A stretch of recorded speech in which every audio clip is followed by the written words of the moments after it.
이 시간 다 같이 기도하심으로 7월 24일 주일 엎드린 새벽 예배를 주님 앞에 올려드리겠습니다. 하나님, 이 거룩한 주일 우리의 새벽 제단을 주님 앞에 올려드립니다. 우리의 마음을 주님 앞에 내려놓고 엎드리며 주님을 갈망하며 나아가오니 이 시간 주님을 만나게 하시고 거룩한 회복이 나타나게 하시며 주님의 마음을 깨달아 알게 하여 주옵소서. 우리를 향한 그 주님의 마음 가운데 온전히 더 큰 영광을 바라보게 해주시고 우리의 간절한 기도를 통하여 응답받고 새로운 힘을 얻게 하여 주옵소서. 이 모든 말씀 예수님의 이름으로 간절히 기도하옵나이다. 아멘. 찬송가 197장 부르시겠습니다.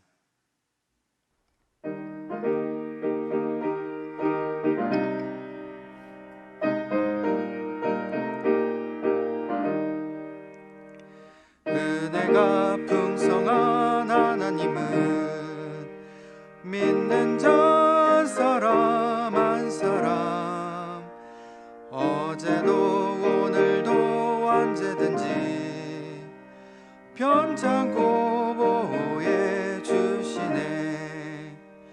주여 성령의 은사들을 오늘도 내려 주소서.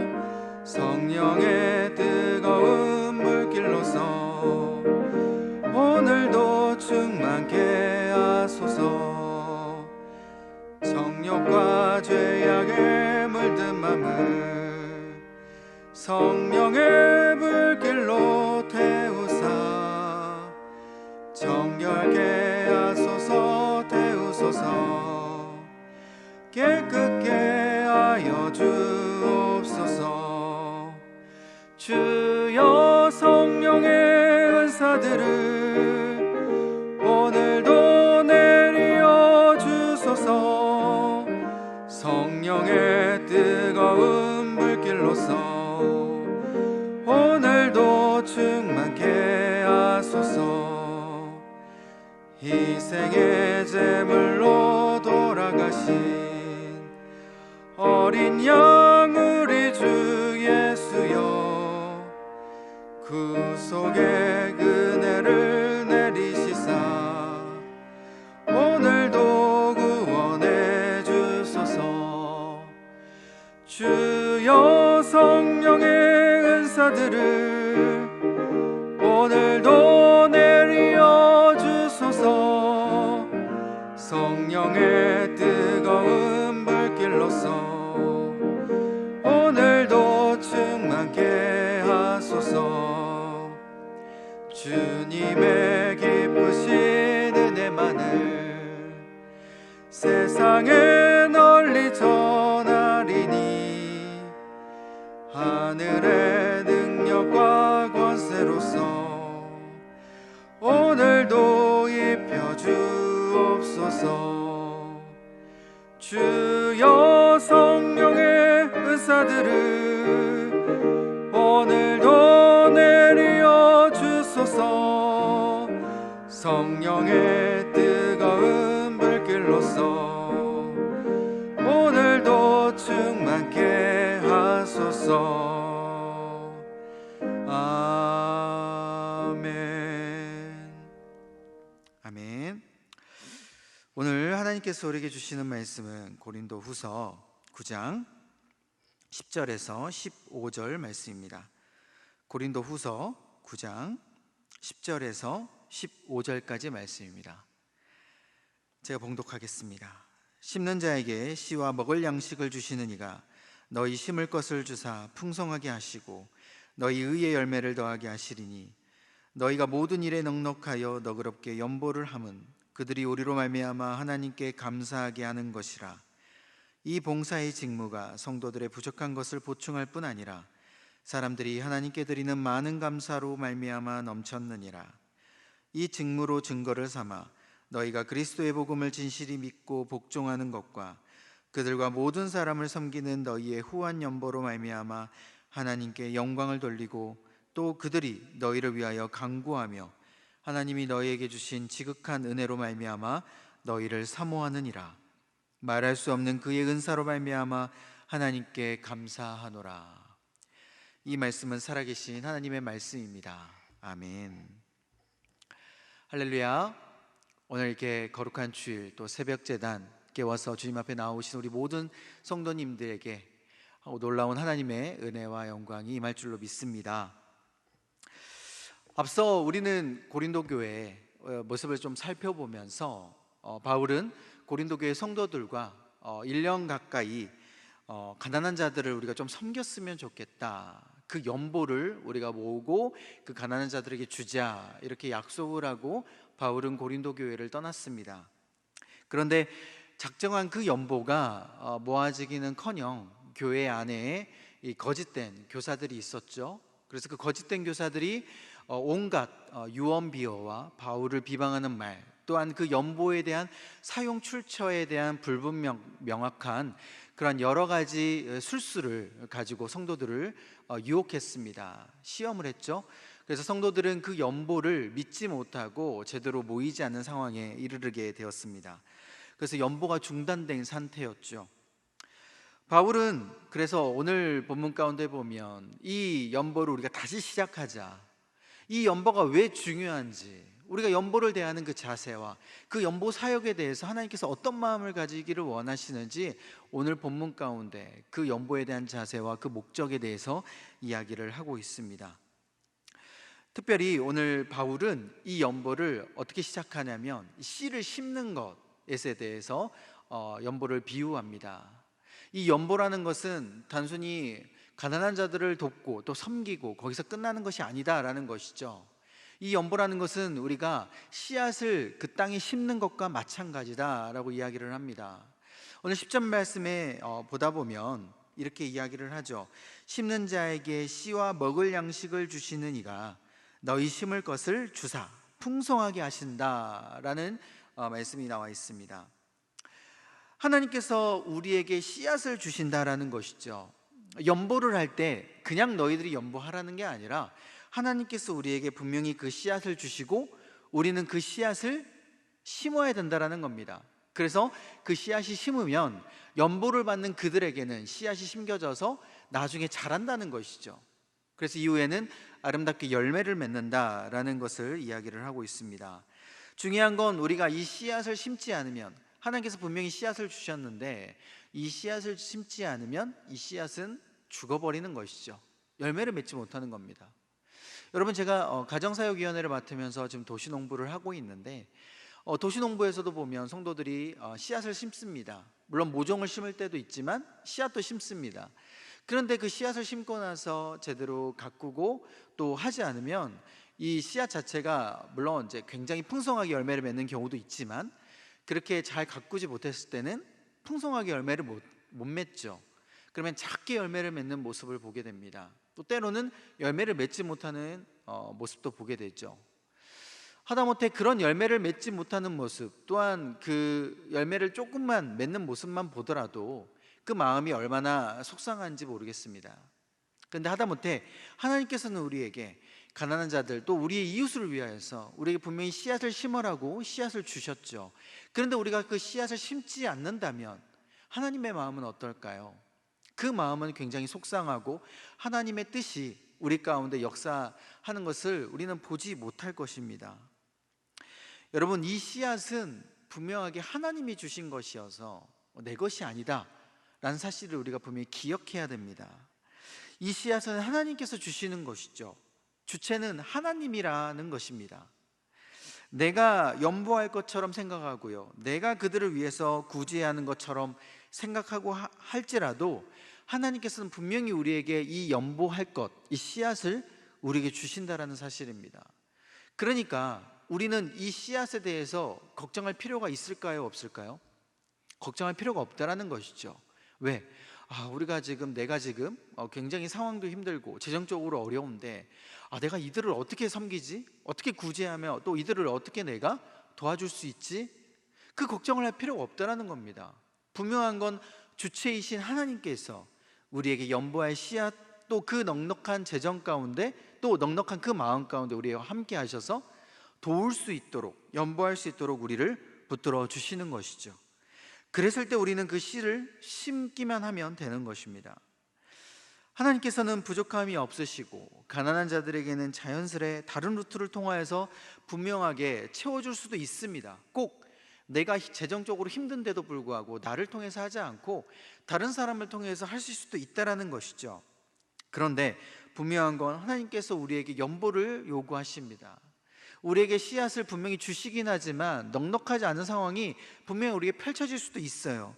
그런데 하나님께서 우리에게 이 연보를 요구하시는 것은 이 연보를 통하여서 주님과 우리 가운데 교제하게끔 하시고, 또 하나님 나라의 시민으로서 나만 그 씨앗의 열매를 맺고 나만 잘 살려고 하는 것이 아니라 다른 사람에게 씨앗을 심겨지는 것을 우리가 직접적으로 눈으로 보고 그 씨앗이 어떻게 열매를 맺는지를 우리가 다 같이 목도하면서 경험하기를 원하신다라는 것이죠. 그럼을 통해서 하나님께서 이들을 향한 마음을 우리가 어떤지 우리가 깨닫게 되는 것이고, 우리가 이렇게 연보를 했더니 내 마음 가운데 있어서도, 내 삶 가운데 있어서도 하나님께서 이렇게 채워주십니다 라는 것을 우리가 경험으로 고백하기를 원하신다라는 겁니다. 여러분, 오늘 말씀은 이 바울이 특별히 시편 112편을 인용해서 이 연보에 대한 말씀을 우리에게 가르쳐주고 있습니다. 112편에 보면 이런 말씀이 나와 있어요. 여호와를 경외하며 그의 계명을 크게 즐거워하는 자는 분명히 복이 있다라고 설명을 하죠. 그렇게 여호와를 경외하는 자, 이들에게는 하나님께서 그 가정 가운데, 그 집 가운데 부와 재물을 주실 뿐만 아니라 이 재물을 빈궁한 자들에게 흩어서 주시기를 원하는 그 마음을 분명하게 이야기를 합니다.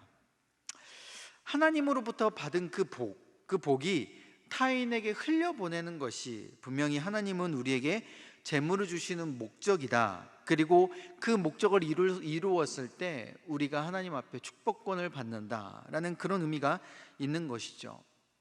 여러분, 그랬을 때 우리가 타인에게 흘려보내는 것, 때로는 아까워할 때가 있고, 때로는 나의 형편이 어려워서 나에게는 분명히 하나님께서 이 씨앗을 주시지 않는 것 같아서 분명히 타인에게 섬기는 것이 어려워할 때가 있을 겁니다. 내가 이렇게 섬기는 것이 정말 나도 힘든데 이게 할 수 있는가 의문이 들 때도 있는 것이죠. 그런데 타인에게 축복을 하는 하나님의 그 마음으로 우리가 그 옆에 또 이웃에게 하나님의 축복을 흘려보내야 된다는 것이죠. 그래서 우리가 이 연보를 하고 섬기는 것이 억지로 하는 것이 아닙니다. 우리가 연보를 할 때 가장 안 좋은 마음이 억지로 하는 거예요. 하나님께서 시켰으니까 하는 것. 여러분, 그랬을 때 어떻습니까? 내가 연보를 함으로써 나에게 얼마나 축복이 임할지 거기에 우리가 의심을 가지고 초점을 맞추게 되니까, 내가 저 사람을 섬겼을 때 나에게 축복이 오는가 오지 않는가 거기에만 신경을 쓰니까 연보를 하는 게 어떻습니까? 아까운 거예요. 연보를 해봤자 괜히 나에게 축복이 안 올 것처럼 그렇게 생각이 드는 것이죠. 그러니까 연보가 어렵고 하나님의 마음을 알면서도 외면을 하게 되는 그런 우리의 마음이 때로는 나타나게 됩니다. 중요한 건 하나님 나라의 시민으로서 우리에게 주신 복, 이 씨앗을 바라보는 우리의 마음 자체가 이것을 통하여서 나에게 어떤 축복이 올까 거기에 초점을 맞추는 게 아니라 하나님께서 이들에게 주신 이 믿음의 씨앗이 어떻게 열매를 맺을지 거기에 대해서 우리가 초점을 맞추면서 기대감으로 바라봐야 된다는 겁니다.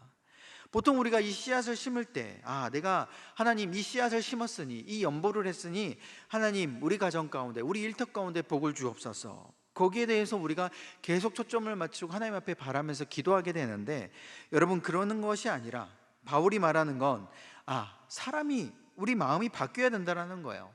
하나님이 주시는 이 씨앗으로 나는 심었을 뿐이고 하나님께서는 어떻게 추수하시고 열매를 맺을까, 그 하나님의 역사를 기대하는 마음으로 이 연보를 하고 바라봐야 된다는 것이죠. 그랬을 때 내가 연보를 함을 통하여서 내가 연보를 받는, 나의 연보를 받는 그 사람이 아름다운 열매 맺어서 형편이 좋아질 뿐만 아니라 내 삶 가운데, 내 가정과 일터 가운데서도 하나님께서 풍족히 믿음의 씨앗을 자라게 하시고 열매를 맺게 하시고 풍족하게 만들어 주실 줄 믿으시기 바랍니다. 여러분, 그래서 11절에 바울은 이렇게 고백합니다. 모든 일에 넉넉하여 너희들이 너그럽게 연보하게 될 것이다. 모든 일에 넉넉하다. 여러분, 넉넉하다라는 이 표현이 단순히 그냥 재물이 넉넉하다, 풍부하다 여기서 그치는 게 아니라 우리의 마음, 우리의 영적으로도 넉넉하게 된다라는 뜻입니다. 모든 면에서 부유하게 하나님께서 우리에게 채워주신다라는 것이죠. 그런 마음으로 우리가 연보를 또 해야 된다라는 겁니다.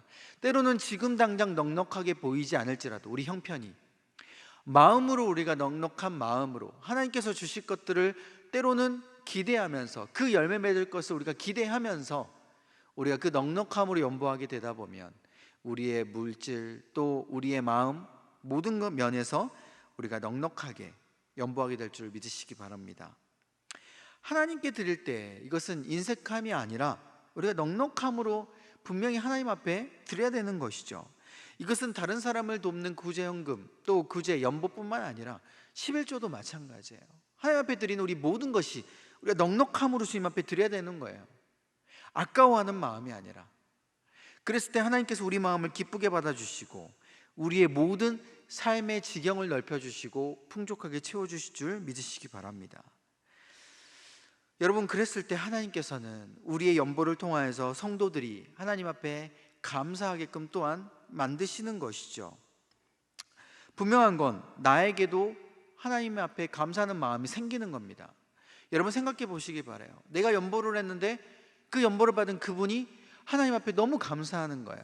하나님의 그 은혜 가운데 찬양하며 하나님, 나의 형편을 알아주시고 저분을 통해서 나의 형편 가운데 채워주시군요. 그렇게 감사하며 나아갈 때 그 모습을 바라보는 그 연보를 했던 나의 마음은 어떨까요? 너무 같이 기뻐할 수밖에 없지 않겠습니까? 하나님 앞에 감사하며 영광을 같이 돌리는 거예요. 그랬을 때 같이 넉넉함을 통하여서 그분뿐만 아니라 나의 마음까지도 같이 넉넉하게 하나님 앞에 나아갈 수밖에 없다는 겁니다. 그래서 하나님께서는 이 모습을, 이 아름다운 모습을 우리에게 기대하신다라는 것이죠. 그래서 바울은 이 연보를요 우리에게 필수라고 이야기합니다. 오늘 12절에 보면 바울은 연보를 봉사의 직무라라고 표현을 합니다. 여러분, 봉사의 직무, 봉사, 여러분 의무이죠. 여러분, 신앙생활에서 선행과 이 주제는 봉사는 선택사항이 아닙니다. 필수사항이라는 것이죠. 즉 성도라면 누구나 봉사의 직무를 맡아야 되고 또 성도들의 부족한 것을 보충하는 것, 이것이 우리에게는 의무가 되는 것이고 또 다른 말로는 사명이 돼야 될 줄 믿으시기 바랍니다. 여러분, 우리가 이러한 사명으로 생각했을 때, 그래서 필수적인 사명으로 감당했을 때 우리가 그리스도의 복음을 진실히 믿는 증거가 됩니다. 오늘 13절에 이렇게 나와 있어요. 이 직무로 증거를 삼아 너희가 그리스도의 복음을 진실히 믿고 복종하는 것과 그들과 모든 사람을 섬기는 너희의 후한 연보로 말미암아 하나님께 영광을 돌리고. 내가 연보를 함을 통하여서 나의 믿음이 어떻게 되는 거예요? 하나님을 진실히 믿는 것으로 증거가 됐다는 거예요. 여러분, 반대로 이야기하면 어떻습니까? 내가 연보를 하지 않으면 정말 저분이 하나님을 진실히 믿는 것인지 믿지 않는 것인지에 대한 증거가 없다는 겁니다. 바울은 거기에 대해서 분명하게 이야기를 하고 있어요. 여러분, 우리의 믿음에 대해서 증거를 우리가 보여줘야 되는 거예요. 그래서 이 연보를 받은 자들이 또한 우리의 모습을 보고 어떻게 합니까? 중보기도 하는 거예요.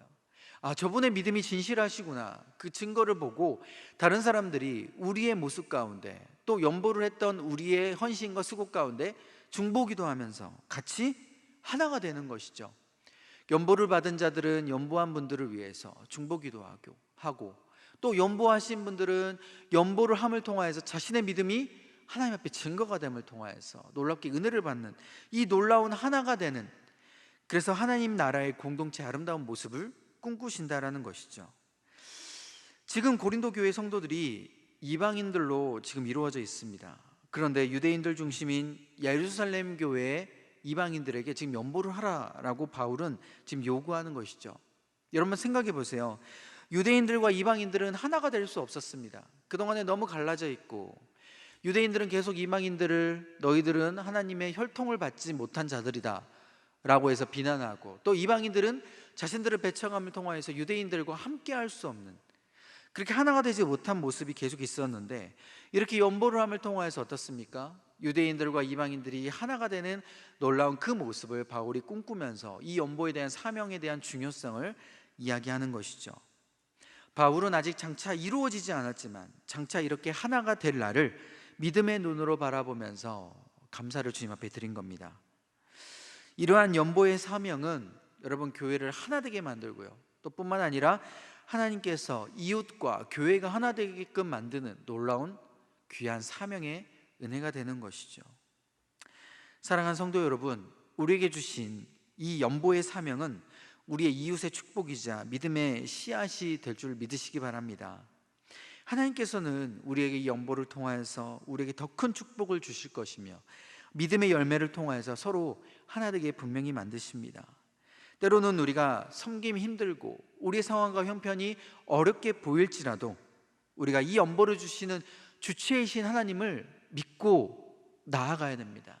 내가 비록 어렵지만 하나님은 나의 삶 가운데, 나의 또 믿음 가운데 풍족히 넉넉하게 해주실 줄 믿습니다. 그 믿음을 여러분들 고백하시고 그 하나님을 기억하시고 하나님께서 이루실 아름다운 열매를 기대하며 나아가시기를 간절히 소망합니다. 기도하겠습니다. 하나님, 우리의 모습 속에 하나님께 재물에 대한 맡김과 기쁨으로 주님 앞에 연보함을 통하여서 나아가게 하여 주옵소서.